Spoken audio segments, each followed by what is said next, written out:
नमस्कार। अरुणाचल समाचार में आपका स्वागत है। मैं हूं मनोज कुमार शर्मा। आइए बुलेटिन में सबसे पहले देखते हैं मुख्य समाचार। इंडोनेशिया के राष्ट्रपति ने प्रधानमंत्री नरेंद्र मोदी को प्रतीकात्मक रूप से G20 की सौंपी अध्यक्षता।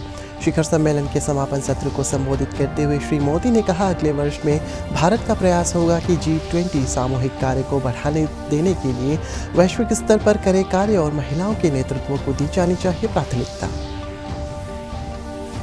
मुख्यमंत्री पेमा खांडू ने दोन्यी पोलो एयरपोर्ट ईटानगर के प्रवेश द्वार और मार्ग का किया उद्घाटन। कहा, इस एयरपोर्ट से विमान सेवाएं शुरू होने के बाद राज्य में आर्थिक, सामाजिक और पर्यटन गतिविधियों को मिलेगा नया आयाम और स्थानीय लोगों के लिए भी पैदा होंगे रोजगार के अवसर।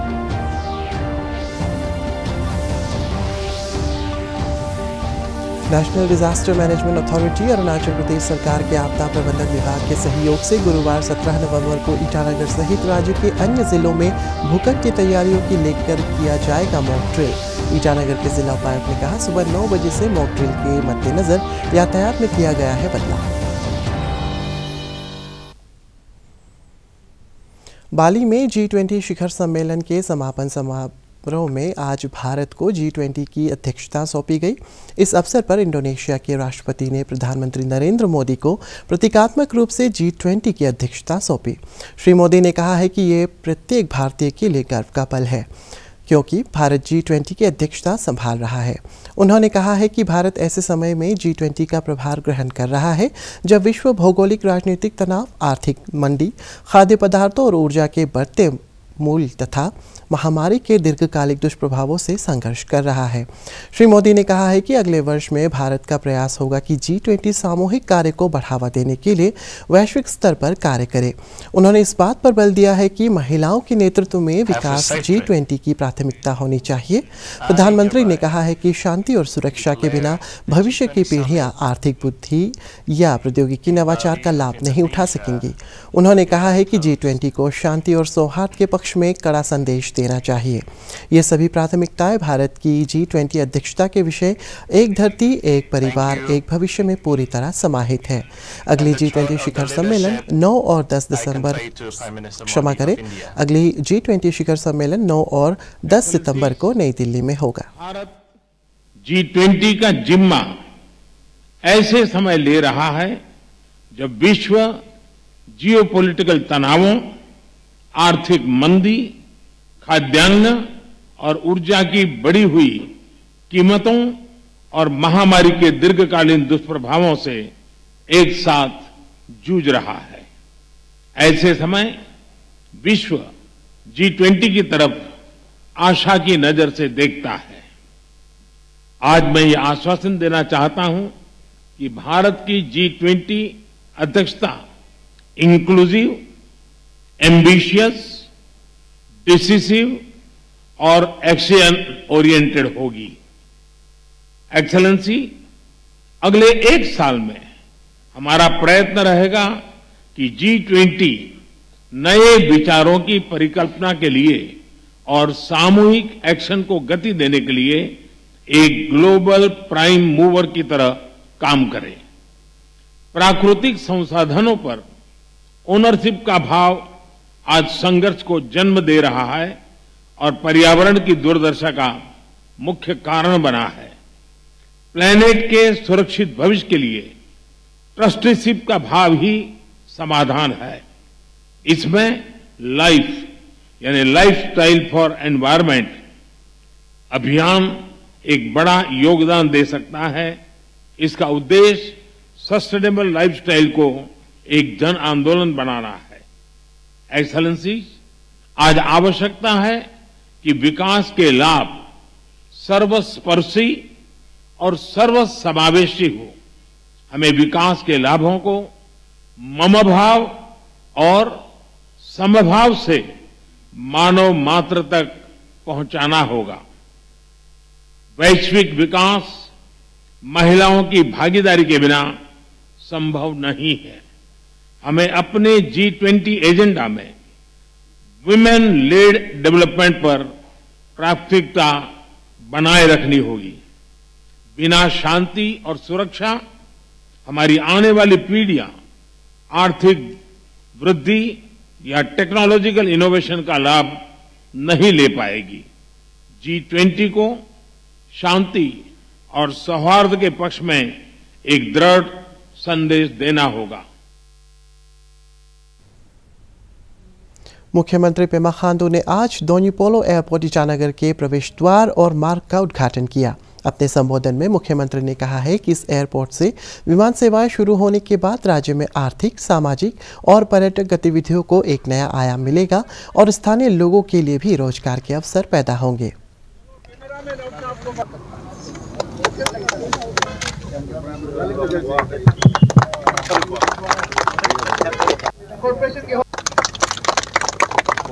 आज यहाँ पे 3 कार्यक्रम का यहाँ पे अभी शुरुआत हो गया। इनफैक्ट एक तो अपना दोन्यी पोलो एयरपोर्ट यहाँ उसका रास्ता जो है 4 लेनिंग रास्ता मेन हाईवे से लेके एयरपोर्ट का उसका उद्घाटन हम लोग ने कर दिया।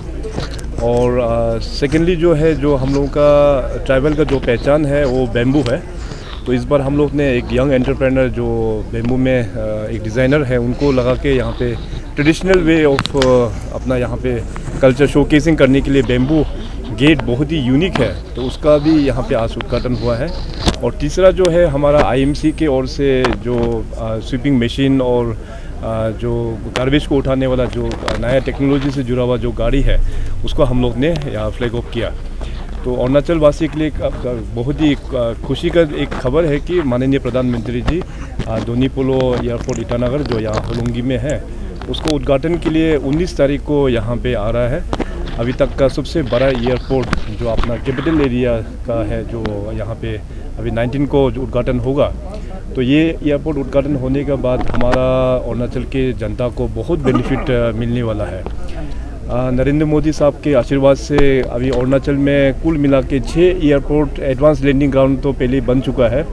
एक बार अपना यहाँ ईटानगर का ये होलोंगी एयरपोर्ट स्टार्ट होने के बाद तो फिर इंटर स्टेट जो कनेक्टिविटी है हम लोगों का जो छोटा फ्लाइट ऑलरेडी जो डोनियर D228 जो गवर्नमेंट ऑफ इंडिया ने दे के रखा, तो बाकी जो अरुणाचल में जो एयरपोर्ट है उसको भी हम लोग इस दोन्यी पोलो एयरपोर्ट के साथ में जुड़ेंगे। तो we are very much thankful to honourable prime minister साहब। आज राष्ट्रीय प्रेस दिवस है। ये दिन प्रतिवर्ष 16 नवंबर को स्वतंत्र और जिम्मेदार प्रेस की भूमिका को रेखांकित करने के लिए मनाया जाता है। प्रेस की उच्च गुणवत्ता बनाए रखने और उसे किसी भी बाहरी दबाव या असर से मुक्त रखने के लिए आज ही के दिन भारतीय प्रेस परिषद ने काम करना शुरू किया था। मुख्यमंत्री पेमा खांडू ने ईटानगर में नवनिर्मित अरुणाचल प्रेस क्लब भवन का उद्घाटन किया।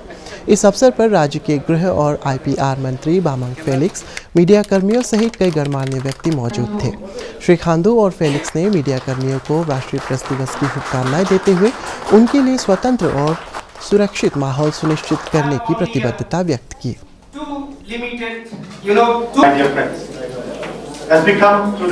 आप लोग कहीं भी जर्नलिज्म करता है, आप लोगों को लगे कि गवर्नमेंट का अटेंशन जरूरत है, हमारा जो आइडिया सबको पता है, जरूर हमको टैग करना। और कहीं लोग टैग करता भी है, जैसे हमको टैग करके मिल जाता है, मैं कंसर्न मिनिस्टर को भेज देता हूँ, फॉरवर्ड कर देता हूँ उस ट्वीट को, और कंसर्न सेक्रेटरी को भी मैं फॉरवर्ड कर देता हूँ।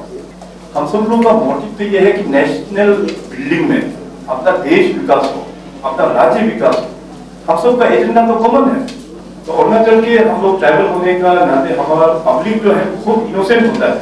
वो लोग बेचारा वो सुनते ही आदमियों को बिलीव कर देता है।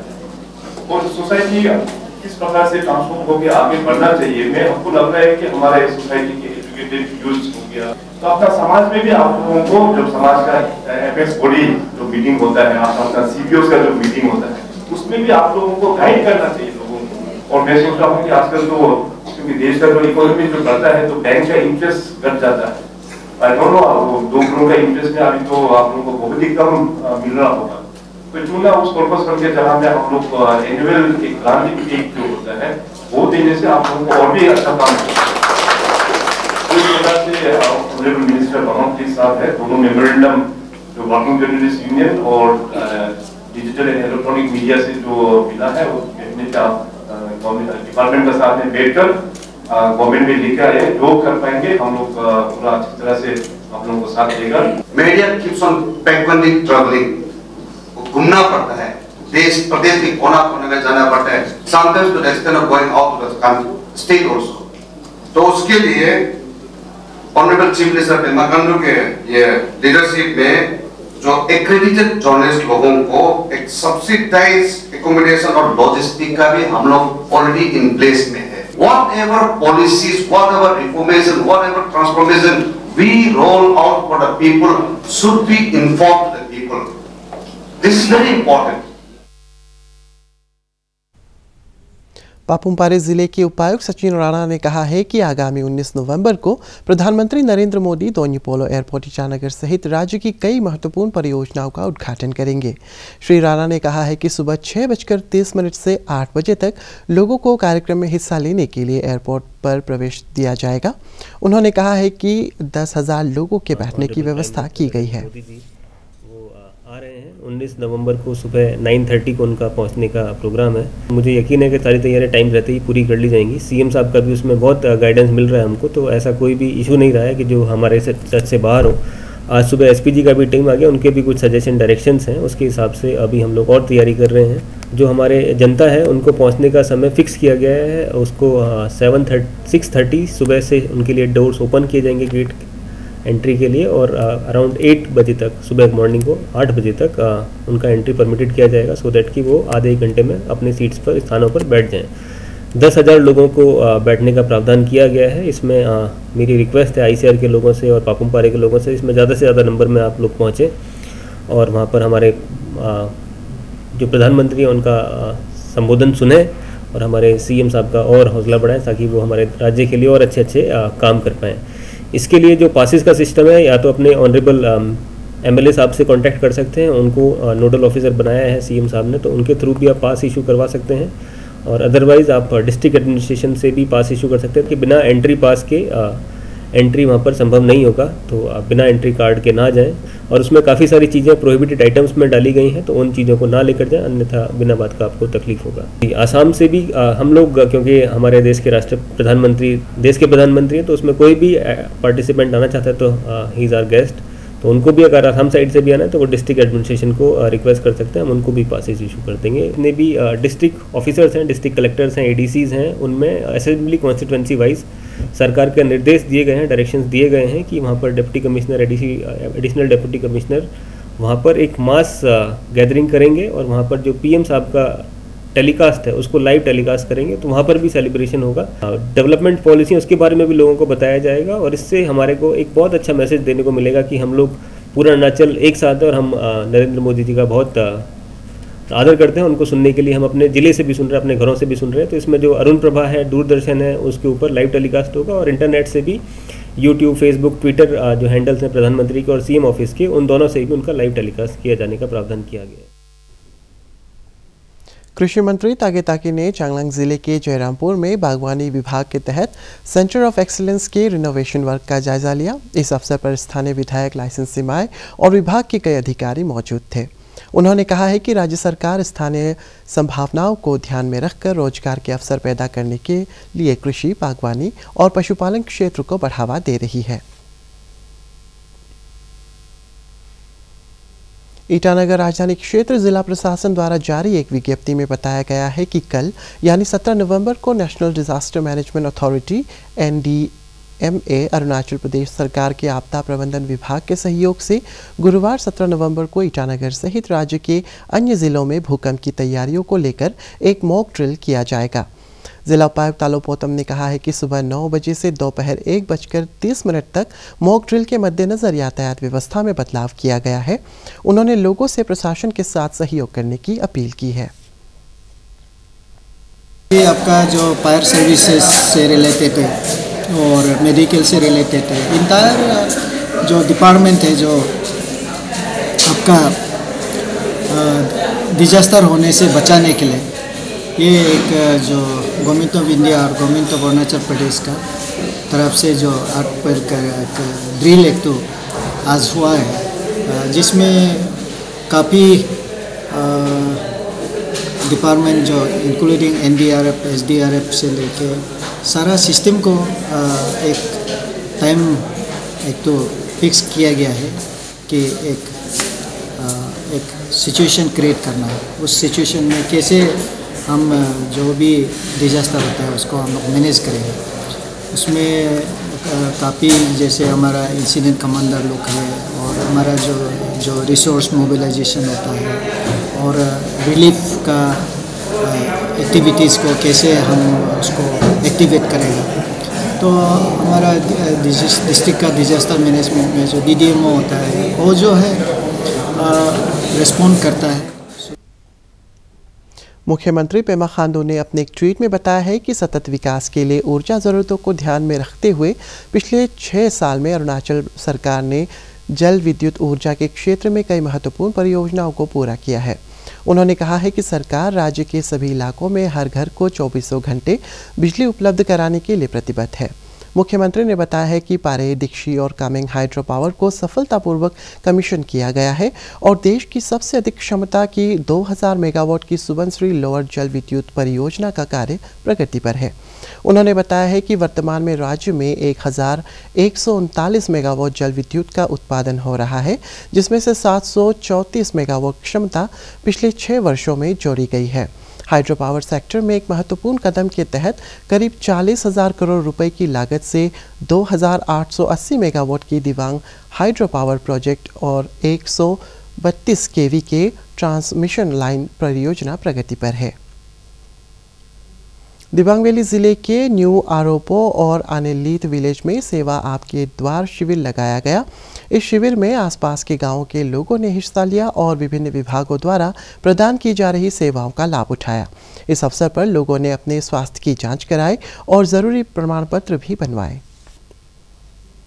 लोअर दिबांग वैली जिले के रोइंग में नाबा ईटा पुलू मेमोरियल फुटबॉल प्रतियोगिता शुरू हो गई है। इस प्रतियोगिता का उद्घाटन स्थानीय विधायक मोजू मिथी ने जिला उपायुक्त सौम्या सौरभ और कई अधिकारियों की मौजूदगी में किया। इस प्रतियोगिता में 30 टीमें हिस्सा ले रही हैं, जिसमें से 6 महिला टीमें शामिल हैं।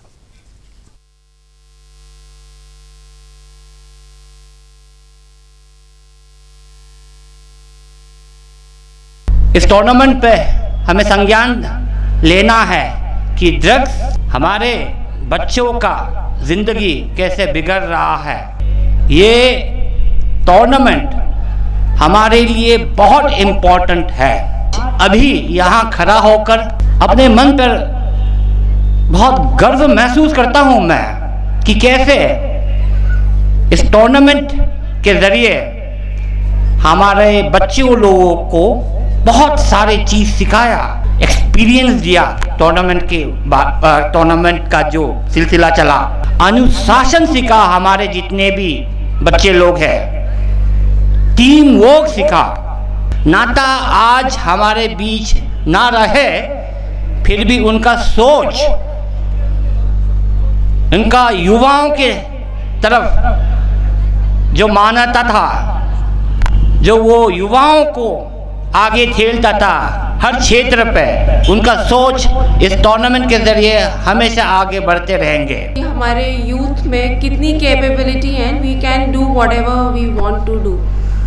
साथ ही साथ जो जितनी भी टीम्स यहाँ पर आज आई हैं, my best wishes to all of you and like I always say the best team may win. And बाकी जितनी भी टीम्स हैं, आपको सबको पता होगा, the team whose actually playing with the team spirit and helping each other during the game will win. So that's just a small piece of advice to all the teams. एक दूसरे पे विश्वास करिए, साथ में खेलिए, कॉन्फिडेंस के साथ खेलिए and then you will win. Arunachal समाचार के आज के अंक में इतना ही। हम कल फिर हाजिर होंगे अरुणाचल और देश दुनिया की खबरों के साथ। चलते चलते आपको बता दें कि आप अरुणाचल समाचार हमारे YouTube channel DD news Arunachal पर भी देख सकते हैं। देखते रहिए अरुण प्रभा। नमस्कार।